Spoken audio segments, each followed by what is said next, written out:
your client, your friend, your nephew is going to come to you and say, I got charged with a crime, or I got busted for a DUI. What do I do? First off, they might have a warrant out for their arrest.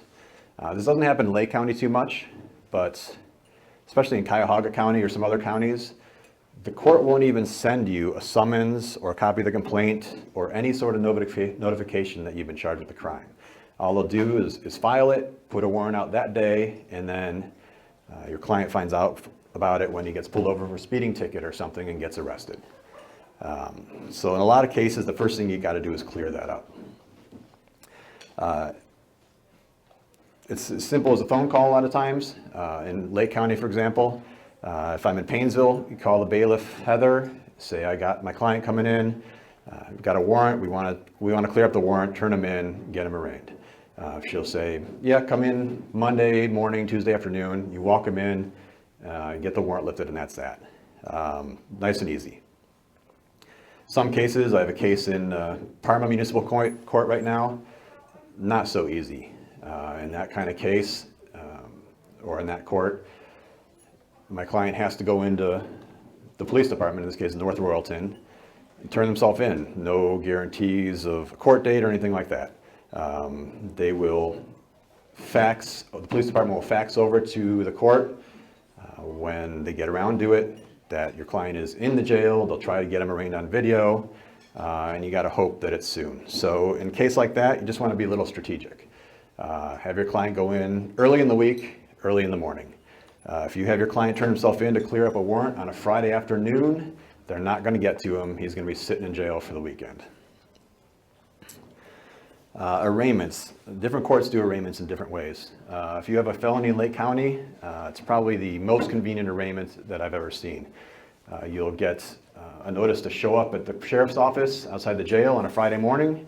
You walk in, you sign some bond forms, the prosecutor will hand you some discovery, and you're on your way. In most of the muni courts, or even in the felony courts in Cuyahoga County, you're just going to go into the courtroom. You or your client's going to watch a video about your rights in court, your possible pleas, and you're just going to say not guilty. I consider this the kickoff meeting of a case. In a lot of the municipal courts, it's always worth calling them because in many cases, you can just mail or fax in even a written not guilty plea, and they'll let you get out of the arraignment altogether so you don't have to spend a morning in court. I have standard filings that I file in every case. I actually have them in the packets that are on your table. They're the last few pages. I think the first one starts on page 5. I have these automatically generated by my practice management software. I use Clio. I'm sure others can do it. So when you look at these documents, you'll see angle brackets with funny names in them. Those are automatically filled in with the case details. Just to run through those real quick, the notice of appearance, we all know what that is. The next one is going to be the demand for discovery. In criminal cases are not like civil cases. All you have to do to get the discovery is file a demand for discovery, cite the criminal rule. Mine used to actually be multiple pages long, and I mirrored the rule in all these paragraphs. I eventually cut it down to 1 page because you don't need to do that. You just need to make the demand, and then you're entitled to everything. After that, I have a notice of discovery, and the reason I have that, when you make a demand for discovery, that demand for discovery will toll speedy trial time. And we'll talk about speedy trial in a little bit. But the time will stop ticking on speedy trial time until you provide discovery to the prosecutor, or in a reasonable amount of time. Appellate courts have said 30 days. That's usually what I count on. It'll toll time for 30 days. So I file a notice of discovery at the beginning of the case because in almost all cases we don't have witnesses yet. We don't have discovery to provide, so we're telling the prosecutor that we have no discovery to provide. That satisfies our reciprocal discovery, although you're still under a duty to continue to supplement if you get more discovery. And most importantly, it doesn't stop the speedy trial clock. I used to have this one actually integrated into the demand for discovery. I split them out after I ran into a case in one of the districts where that said that wasn't good enough. That didn't count to restart the speedy trial time. The next one we have in there is a request for an order to preserve evidence. In any kind of case with physical evidence, there's always a chance that you might want to examine it yourself. If there's a blood test, if there's a DNA test, you have the right to ask the court for a sample to have independently tested. You want to make sure that's not destroyed so that you don't have access to it. Another thing that happens is a lot of surveillance cameras or police departments have their video footage on a loop. So after so many days, the new video from that day starts overwriting 30, 60, 90 days ago. So you need to put the state on notice that they need to save that for you. So they don't come into trial and say, well, I saw your client doing this, but I don't have the video, but that's what I saw in the video. So you want to make sure you preserve that. Doesn't come up too often, but when it does, you want to have that filed. The next one in there is just a simple jury demand. I have that in there. In felony cases, you don't need it. You automatically get a jury unless you waive it. In misdemeanor cases, you have to request it. There's a deadline to request it. Off the top of my head, I'm not even sure what that is because I always file it at the beginning of the case. I'll have a lot of cases where I'll go through and negotiate and we won't get a deal that we're comfortable with. And I'll say, okay, well, we'll just set for a trial date. And the prosecutor or the bailiff will say, oh, the judge is going to be mad that you're just filing a jury demand this late. And I'll say, no, it's filed for the beginning of the case. And they usually seem surprised by that, but I have that in every time. You can always waive it later if you want to, but have it in there. The next couple are specific to DUI cases, OVI cases. The first is an appeal of the administrative license suspension, which I'll talk about in a few slides. You have to file that within 30 days or you lose the right to appeal that. So get that in the beginning. In most cases, that administrative license suspension will get resolved with the case, but there are rare occasions where you want it on the record. And then finally, a motion to suppress. In every OVI case, I file a motion to suppress. In 99% of OVI cases, there's some viable argument to suppress something. There's a deadline within 35 days of arraignment or 7 days before trial, whichever is sooner, which almost always is 35 days after arraignment. In a lot of cases, we don't even have discovery yet. So that motion is sort of a shotgun motion, but the Ohio Supreme Court has ruled that just general framework motions like that are sufficient to preserve your right to have a suppression. But I also ask in there, just to cover my bases, for leave to supplement, so that when I do get videos or whatnot, then we can still file a suppression, or we can still supplement those arguments. Most judges in the area aren't really sticklers for that 35-day rule because they know how discovery kind of trickles in, but there are a couple of courts in the area that will stick to it, unfair that it might be, so you want to just have that covered. As I alluded to, discovery procedures in criminal cases, there are no depositions in criminal cases, there are no requests for production of documents, there are no interrogatories. Your discovery demand is your request for production of documents. And you don't need to specify, you just make the demand and you get all the documents.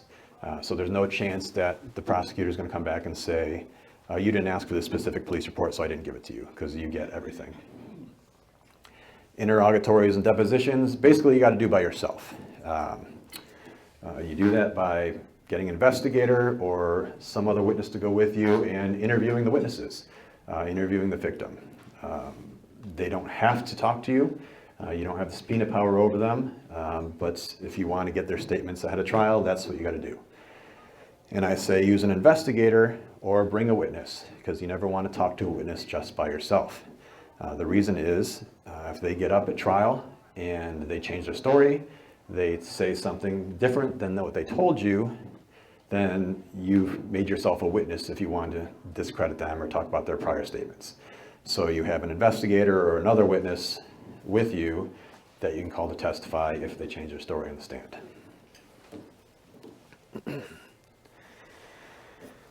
Building client trust is a big one, especially if you get an appointed case. There's only one point on this slide because it's that important.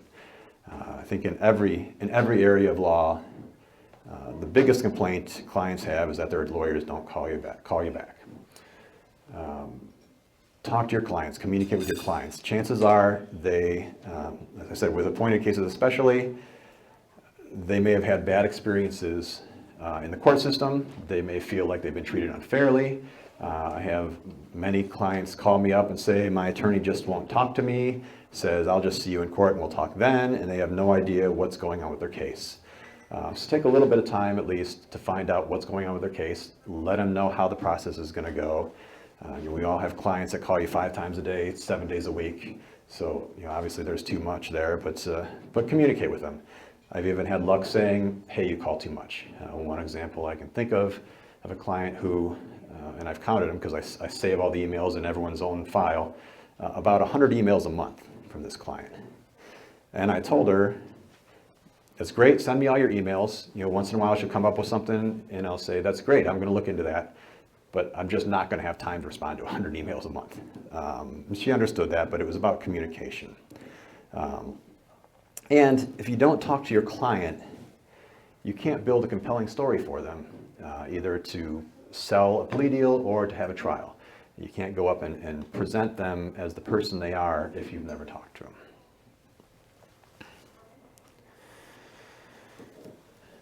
One thing I think more even defense attorneys should do is set your client up. I tell all my clients in DUI cases or drug-related cases, get a drug and alcohol assessment. I tell them I'm not saying you need it or I think you need it, but there's a bunch of reasons. One, first of all, drug and alcohol assessment is very simple, especially if you have insurance. Just go into a counselor, they'll talk to you for an hour, maybe take a drug screen, and they'll give you a letter with any recommendations that they have for you. In many cases, that's no recommendations, and that's great. They found no problems, no issues, and that's great.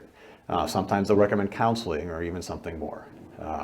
But the point is, you use that one when you want to talk to the prosecutor, and the prosecutor, of course, wants to make sure that this never happens again and the community's not in danger. You can tell the prosecutor, look, he's already doing this. He's doing it on his own. He's taking this seriously. Second, when you're in front of the judge, if you get in front of the judge for a sentence, and the judge in any kind of drug and alcohol case or OVI is most likely going to order a drug and alcohol assessment.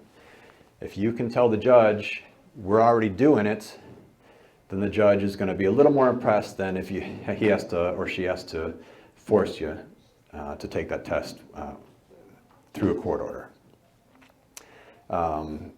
If it's more serious serious drug or alcohol issue, and they're in treatment, if they're in intensive outpatient or even in residential treatment, you have and your case is kind of serious, your client is facing some sort of incarceration, you have a way better chance of avoiding incarceration if you can tell the judge, my client is in a residential facility right now trying to get better.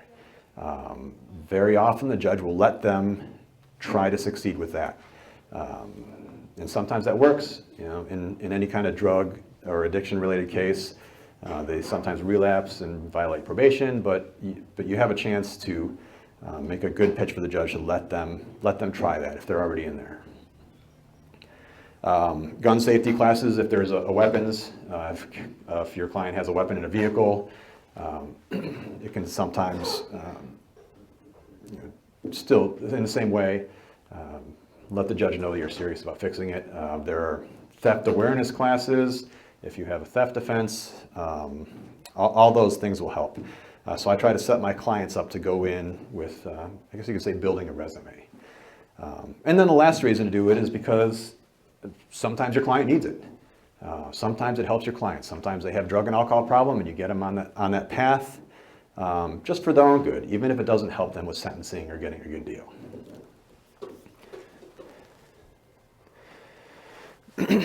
Specifics for OVI cases. Number one question, should I blow?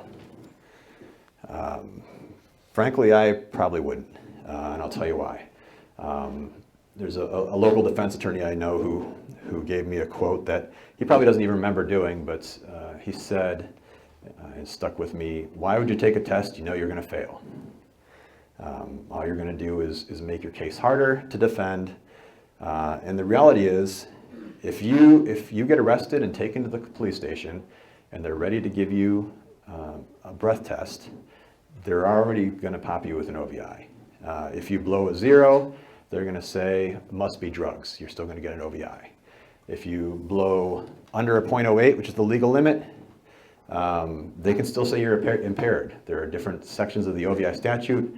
One is just plain blowing over .08, and one is just being impaired. It doesn't have to be a .08. I just had a case down in Stowe last summer. My client had a couple glasses of wine and was driving to her friend's house at night in an unfamiliar area. She went the wrong way down a divided back road and got pulled over. He was honest with the police, told them I had a couple drinks.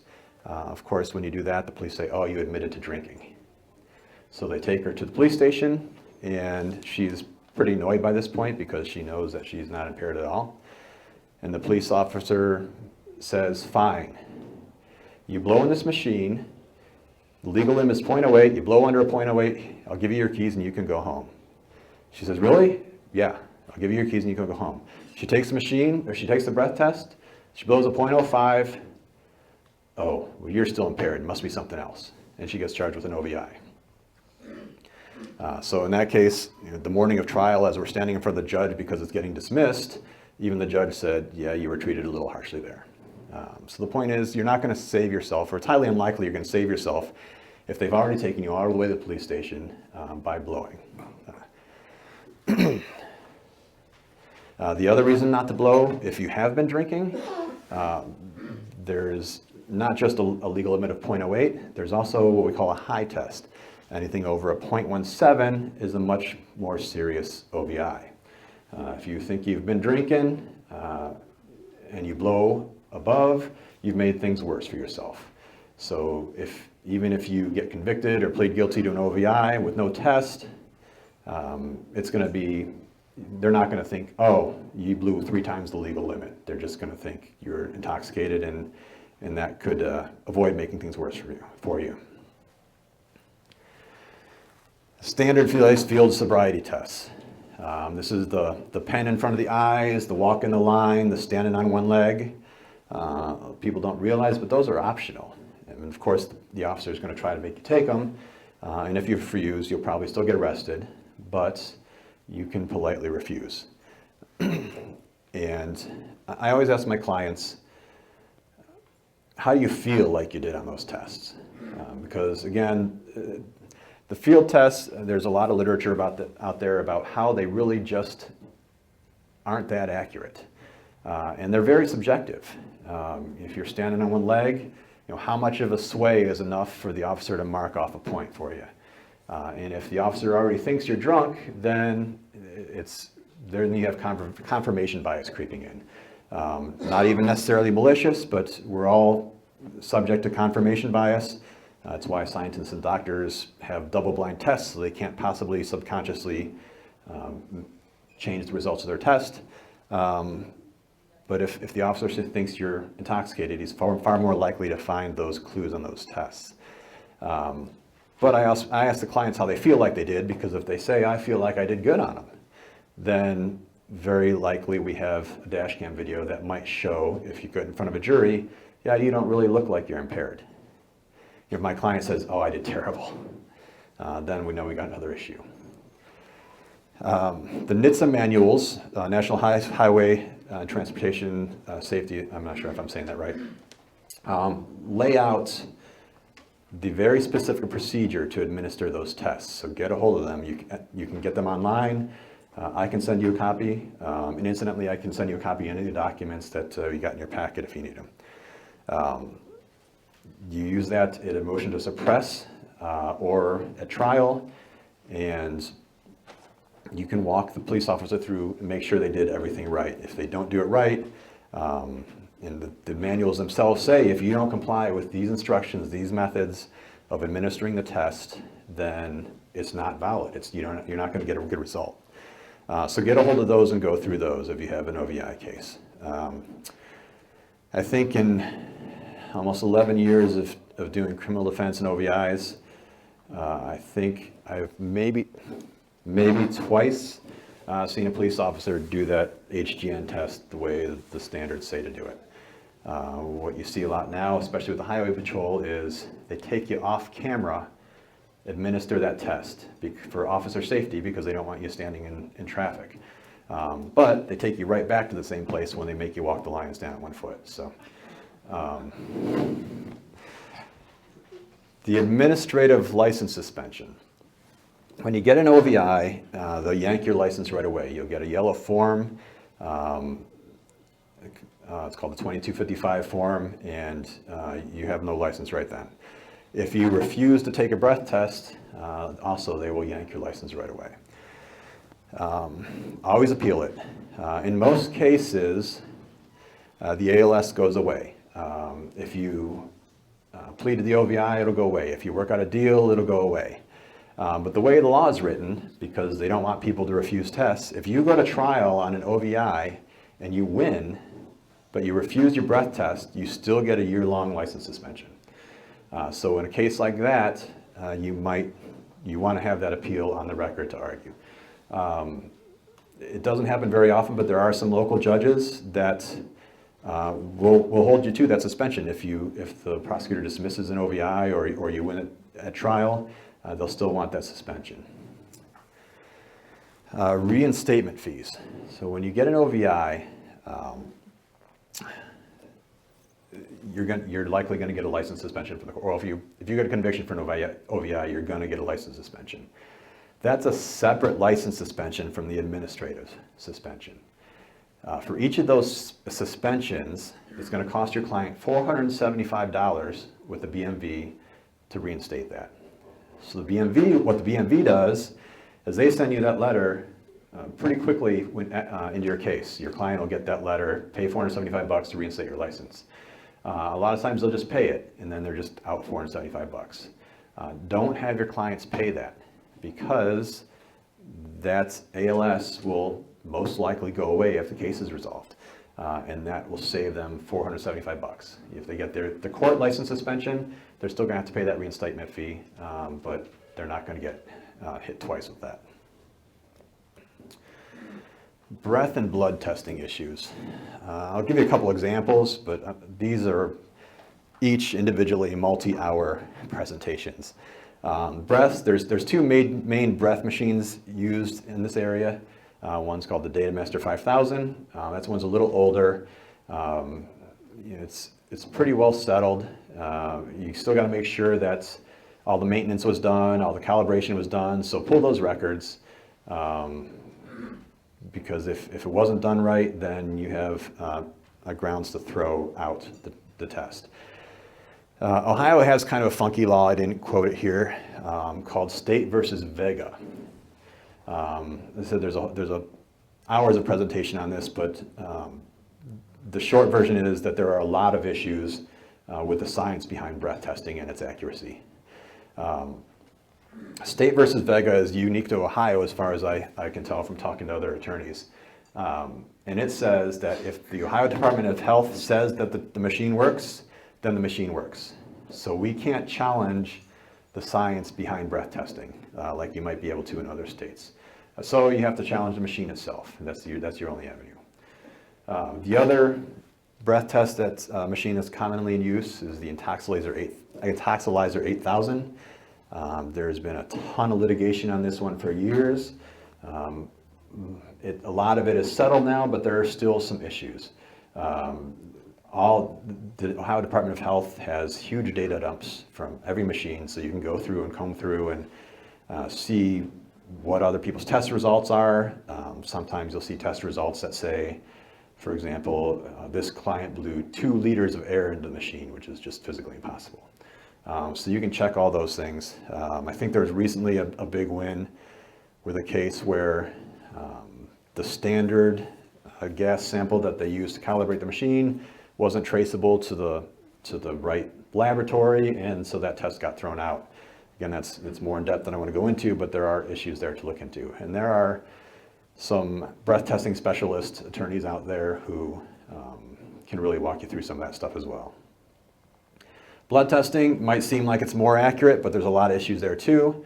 A couple examples. One, when you give a blood sample, they're going to take your blood, put it in a little test tube. And if you ever see the rack of test tubes in the doctor's office, they all have different colored tops. And those different colored tops are important because they say what fluid's supposed to be in there, what preservative is in the test tube to preserve the sample for what particular test. For a blood test, they have to have a gray stopper to have the right preservatives in there to give you an alcohol test. And there's a lot of little things that can go wrong. Excuse me. There's a lot of little things that can go wrong that can corrupt a blood test. For example, yeast. Yeast is everywhere. Yeast is all over our bodies. It's just one of those things that naturally occurs everywhere. So when a nurse is going to take a sample, they have a specific technique they have to use even when they swab your arm. They have to start at the injection point, and they have to swab in a circle spiraling outwards. Because if they don't, if they just rub back and forth, all they're doing is rubbing the dirt and the yeast back and forth across the injection site. The yeast gets into the blood sample, your blood has sugar in it, and in a sealed bottle with yeast and sugar, you get alcohol. So that can corrupt the sample. So there are a number of things like that to look into in a blood test. So as I said, always file a suppression. There's always something to argue about.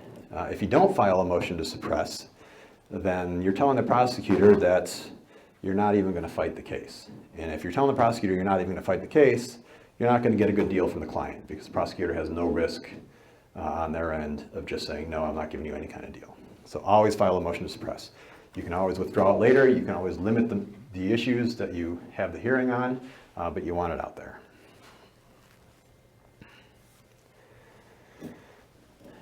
Preserving the appeal. I mean, this, those of you who are civil litigators, a lot of this is the same. Proffer, always proffer. If you want to get in evidence and it's being withheld, make sure you get on the record out of the hearing of the jury what you're trying to admit, why you're trying to admit it, why it's admissible. I've had lots of appeals where that wasn't done, and I try to raise as an issue that this admissible evidence wasn't admitted, but the appellate court has no way of knowing what it is, and so you can't prove that there was any harm to your client. Same with objections.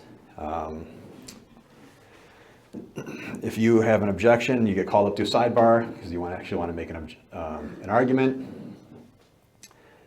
In Lake County, this isn't really much of a problem because the judges in Lake County, the courtrooms have microphones up at the bench. In Cuyahoga County, you're going to go up just next to the judge. No court reporter, no microphone, no nothing. So you gotta make sure that gets on the record. And there's two ways to do that. One, you just ask the judge to have the court reporter come over, and then the court reporter can listen in, and you get that on the record. You keep doing that. Some of the judges will eventually get annoyed, but if you're worried about annoying judges, then don't do criminal defense. The other way to do it is just wait for a break. Say, Judge, I'd like to get on the record the objections and discussions we had at sidebar. But just like with the proffers, I have too many appeals where there's an objection and then all the discussion is off the record, and the appellate court or me have no way of knowing what the objection was and what the argument was. Appellate deadlines, 30 days after the judgment entry, just like in a civil case. The twist is the 30 days doesn't start at the conviction. The 30 days starts when your client is sentenced. Maybe that's the same day, but in many cases it's maybe a month or so out. If you file it before that, it's just going to get dismissed because you filed it too early. So just be aware that you have the 30 days starts at the actual sentence because that's where the conviction is considered final. Appellate bonds. if you show the court that the appellate or trial court that there's a decent chance you have a good issue and that there would be irreparable harm to the client, you can have the court suspend the client's sentence while the case goes through the appeal. Appeals, as we know, take maybe a year, so you could save your client potentially, give or take a year of incarceration to this. You have to do it in the trial court first. You have to ask the trial judge for an appellate bond. More often than not, they'll deny it, but then you can ask the appellate court for an appellate bond. If you don't ask the trial court for an appellate bond, the appellate court can't grant it. So I've had clients end up get stuck because their attorney didn't request that at the trial court.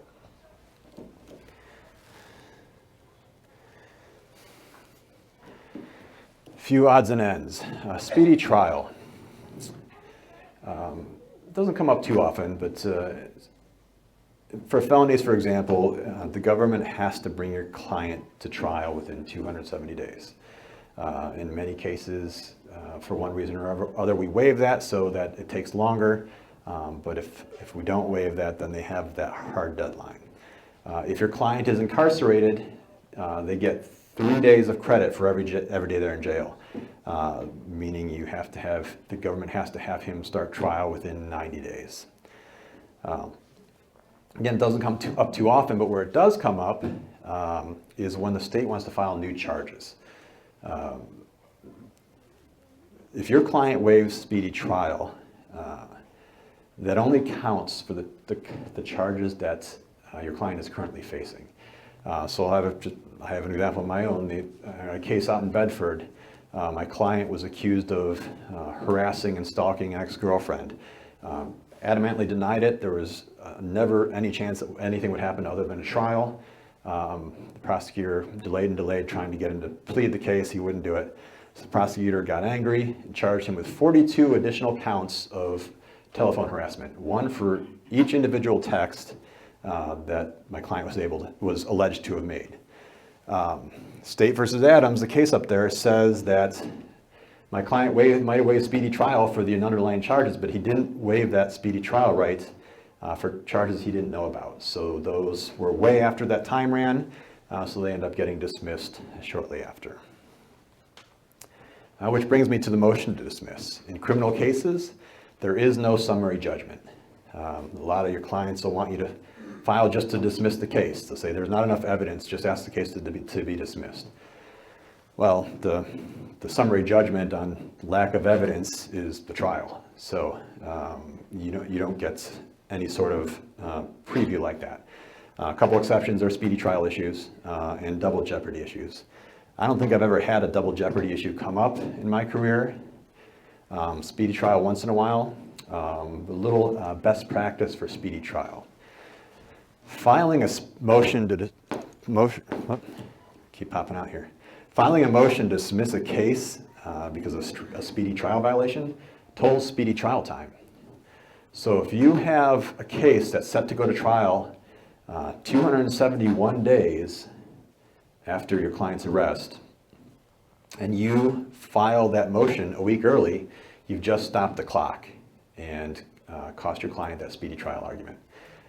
If you have a lot of padding and you're sure about it, I'll file it a day or two before trial. But if you're right on the edge, I know attorneys file it the morning of trial. Get every day to count that you can.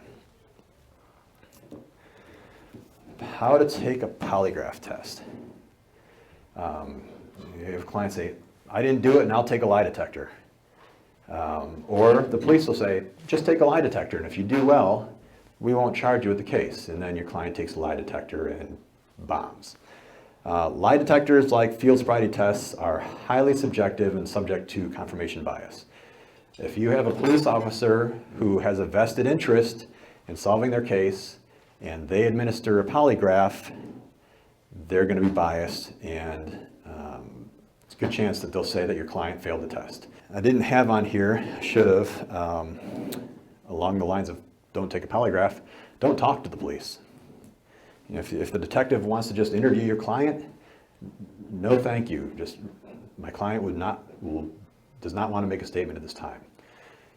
If the police have enough evidence to send your case over to the prosecutor and get charged, you're never going to talk them out of doing it.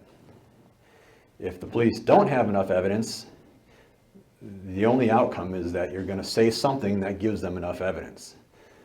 So under no circumstances do you ever need to have your client talk to the police. Or at least I've never come across one. You might have them talk to the prosecutor if you cut a deal, but then you've got an agreement with the prosecutor and you're getting a benefit out of it. If your client is not a citizen, talk to his immigration attorney. Especially in today's climate, ICE will come and snatch them for all sorts of things that you wouldn't expect and you wouldn't think are any big deal. First thing I do if I have a client that's not a citizen is I ask them who their immigration attorney is, so I can touch base with them and kind of keep them apprised of the case.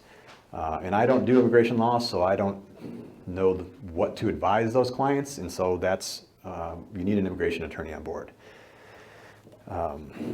There's a case called Padilla versus Kentucky. And it's a U.S. Supreme Court case where Padilla was not properly informed that he could be deported, basically because of his crime. And the court sent that back and said, no, you need to be able to advise your client of that. There's been some case law following it, but the short answer is your client needs to know his risks. And if you don't do immigration law either, it's a very tricky area of law, so talk to your client's immigration attorney or consult with an immigration attorney. Be prepared to try the case. If the prosecutor isn't going to give you a deal, isn't going to give you any consideration in sentencing, then your client has a constitutional right to have his trial. I think in personal injury land, it's common that an insurance company will have a database of all the personal injury attorneys. They'll know who tries cases, how well they do, what the chances they're going to push it all that way. They have that information. Prosecutors aren't that detailed, but they get a feel for who's going to try the case and who will never try the case. Every case has a risk in front of a jury. I had a murder case where we hung the jury because one juror got back there, just one, and sat there and said, no way I'm putting another black man in prison. So we hung the jury and had to try it again. So there's always, no matter what the case is like, some risk to the prosecutor. If the prosecutor knows you're not going to try the case, there's no risk to the prosecutor and no reason for them to offer you any sort of good result. So be willing to try the case. Don't fear the science. I hear a lot of attorneys say, I'm a lawyer, so I don't have to do math, or I hate science, that's why I became a lawyer. That's great, but you gotta at least understand it and know enough to get an expert on it. If you have ballistics, if you have blood spatter, if you have DNA, you gotta be able to understand it. So bring someone on the case who does. Don't just kind of blow it off because you're intimidated by the science. And that's not a bad thing. The science is intimidating.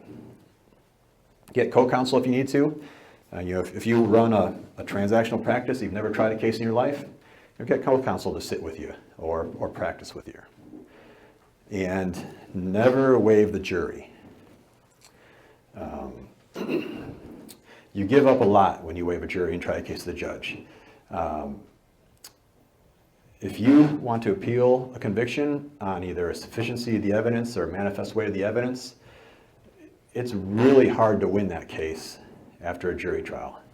It's impossible to win that case after a bench trial. I'm sure it's happened somewhere. I don't know of a case where it has. In a bench trial, the prosecutor has to convince one person. In a jury trial, the prosecutor has to convince 12. You only need one. All right, I think we got it. You only need one. You only need that one guy sitting in the corner that you didn't see coming saying, nope, I've got a speeding ticket that wasn't fair to me, so I will never vote anyone guilty again. That's my revenge to the police. And it happens. So if you waive the jury, you give up that possibility. Now there's an asterisk there because three times I can think of to waive a jury. One is if the facts of your case are so gruesome or so disturbing that you don't think a jury can look beyond it, and you don't think you can keep that evidence out. The prosecutor is always going to want to put the brains and the guts on the screen. Sometimes the judge will limit some of that because you don't want to prejudice the jury with blood and guts that you don't need. But sometimes it's central to the case. If there's a little kid who was really victimized, you might not want that in front of a jury. Second is if the case is going to rest on some obscure legal technicality that you're going to bore the heck out of the jury trying to teach them, then have the case in front of a judge, but know your judge. And the third is if your client, despite your best advice, absolutely insists on waiving a jury. I have had this happen. In most cases, when you get on a case as a criminal defense attorney, you run the show. You fly the plane, you drive the bus, you make the decisions if you want to waive or not waive speedy trial, if you want to continue the case, what motions to file, that's all up to you. But there's three things that the client always gets to pick. One is whether to plead. One is whether or not to testify. And of course, there are cases where your client will testify despite your vehement pleas that he not testify. And the third is if the client insists on waiving the jury, then that's ultimately up to the client.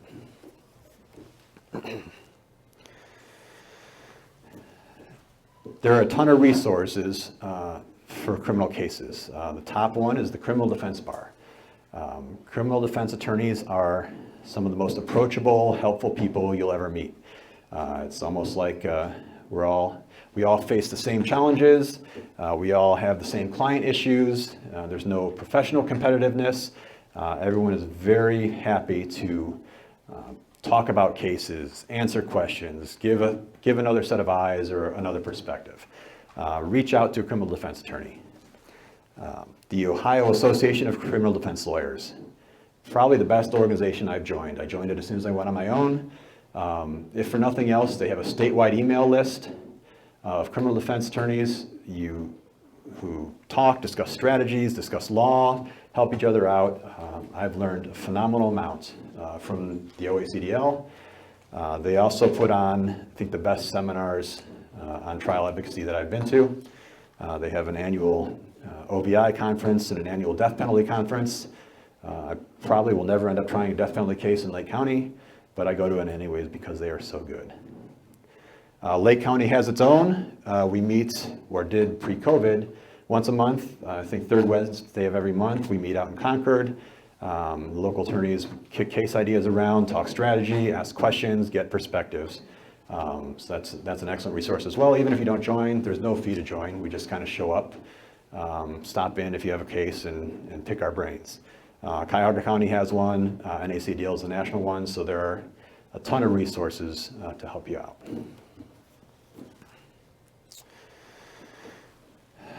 I'm one of them. There's my email, that's my direct cell phone number. If you get a case, you have a question, call me, email me, happy to talk to you. If you want a copy of any of my documents to file, happy to send them to you. Just take down my information, the door and the phone are open. And I left a couple of minutes if anyone had any questions. Go ahead. Number one, I found your presentation incredibly helpful. I'm a commercial finance. Thank you. Don't get involved in these things at all. It's one of the best presentations I've seen here. Very good. Thank you. I have a couple of probably stupid questions. No, not at all. One is, in minor misdemeanors, there is a possibility, but it never occurs, of under some city ordinances of having jail time. In those situations, what's the downside of requesting a jury trial as a incentive to get a better settlement, number one? And number two, is it ever advisable or is it possible to withdraw a waiver of a speedy trial? Okay, so the first question is, in a municipal jurisdiction where minor misdemeanors come with jail time, what's the advantage of having a jury trial to force a better deal? Did I restate that right? To start with, minor misdemeanors are a specific level of crime. I don't know all the municipal codes, so I don't know of any that actually has jail time as a possibility for a minor misdemeanor. But fourth degrees, it's up to 30 days, up to a first degree, it's up to 6 months. So one of the considerations you have to make, are you talking about having a trial at all or having a jury versus a bench trial? Having a jury trial, and I have seen some municipalities in their codes have a possibility for a jail time Okay. for even a speeding ticket. Oh, okay. I don't think Bangerter does, but I've seen it elsewhere. Okay. So was it a jury trial as opposed to no trial or a jury trial as opposed to a bench trial? It didn't say. Oh, okay. I guess one of the things you have to consider, and I didn't really talk about it, is something that's unofficially called the trial tax. There are many judges who agree that it's your constitutional right to have a trial, and they don't hold it against you.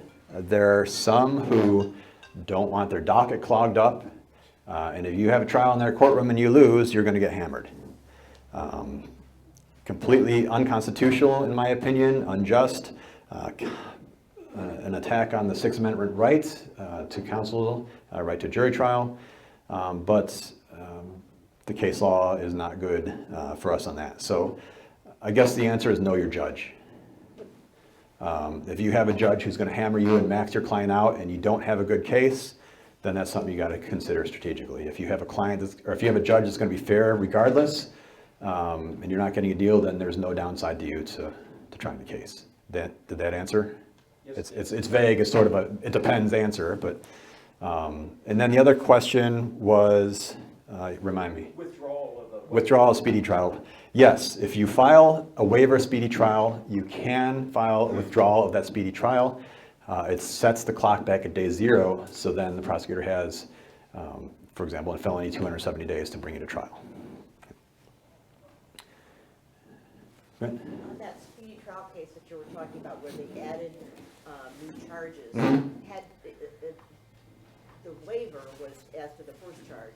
The subsequent charges, did they run past the time, or did they count the time from the time of the first charge being filed? The time starts when you're arrested. And all the charges that would stem from that arrest, the time starts there, even if they haven't been filed. In this particular case, it had dragged on for, I think, over a year at that point. So we were way past speedy trial. So I filed that motion to dismiss right away. Okay. You had a question? I got involved in some attempts to get some prisoners out of jail that's been a lifetime now. And as a result of that, we've tried to use the judicial release and saying that they're in a pandemic situation and it'd be better if they got outside. However, the judges just hold them on their desk. They don't do anything with them, especially Cuyahoga County. They don't deny them, they don't bring the prisoner back to talk to them or for the hearing. They don't do anything. Is there any way of speeding that up? Practically speaking, not really. Cuyahoga County, over the last 6 months, has let everything sit on their desks. Judicial release, the email list I'm talking about is a big topic.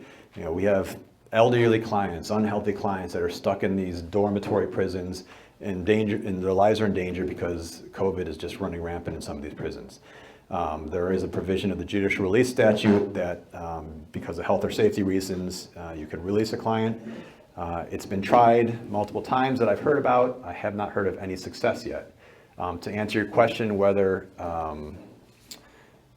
you can speed that up if that motion for judicial release is sitting on the judge's desk, not really. I just consider that a denial or not granted yet because, I suppose you could try to file some sort of mandamus. I don't think it would stick. And if you just pester the judges until they get annoyed, they'll just say, fine, denied. So I figure if they were going to grant it, they would have granted it. Maybe every couple of months, call the bailiff and just politely say you just wanted to check up on it. That's about all the pressure I think you could realistically bring to bear on that. I thought that's what you meant. I was hoping you'd something brilliant, though. Sorry, no brilliance here. Anyone else? One Oh, sure. What about the writ of habeas corpus in the federal court against the warden, trying to get him out on that basis there was something wrong, and the trial court has gone away to the Supreme Court? What about the writ of habeas corpus for a federal prisoner? Is that your question? No, Or- no, a state prisoner. State. But it's in filed in federal court. Oh, okay. I haven't done a habeas, but I know, or I've heard that they have approximately a 1% success rate. One of the biggest reasons for that is because usually they're pro se, but when they have an attorney, they don't read the instructions. And you have to do them very precisely following the instructions, or they will get kicked out and denied. I guess if I had a client come to me asking for that, I would just have to advise them that, it's a long shot. It can be done. You can file a federal habeas on the case, but it's not my particular area. All right. Thank you. Okay, well, thank you.